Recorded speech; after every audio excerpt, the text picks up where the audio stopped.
how did you proceed also in studio after with the other musicians and? Well, actually, I visited a lot of studios for the guest musicians. The basic stuff I recorded in a German studio near the Dutch border, and yeah, most of the stuff we did there. But for Liv, Christine and Marco, I went to their places. So I went to Germany, to Stuttgart for Liv, Christine, and yeah, to Finland, to the Stradivari studio with Marco. And actually Marco would only play bass lines at first, but we had like 5 days and it worked very good.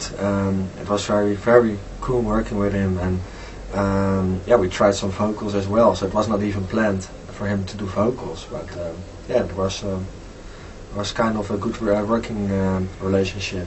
And with Sharon, I was not even present when she recorded her stuff, because I know her that well that I know exactly what she can do and I know what kind of result I can expect. So I trusted her completely that she would do something what I would like.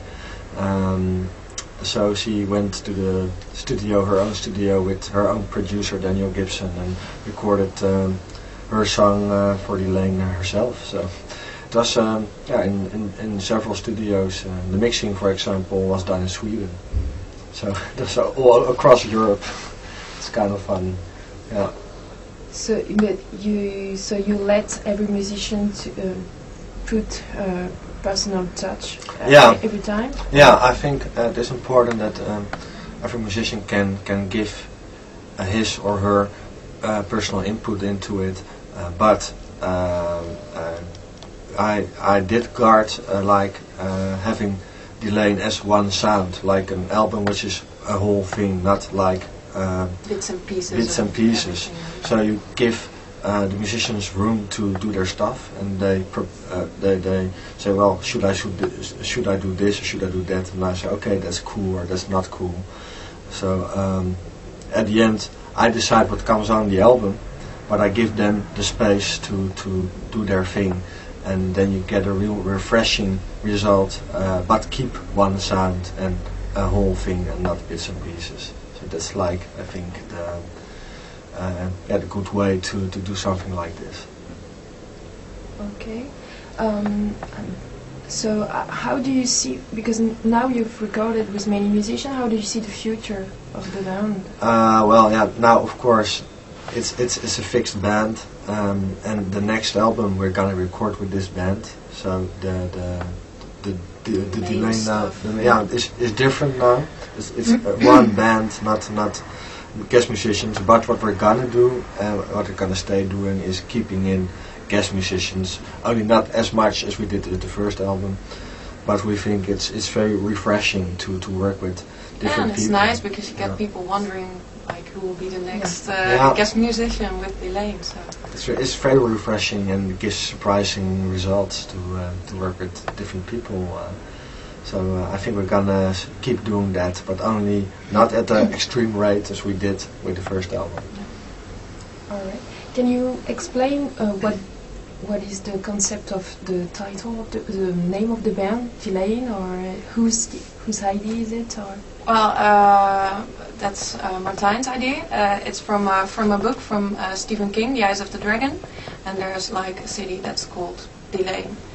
But it's not like there is like a deeper meaning behind the name. No. It's just the name Delain. It sounds right, and it's easy to remember, and it fits the music without really meaning anything.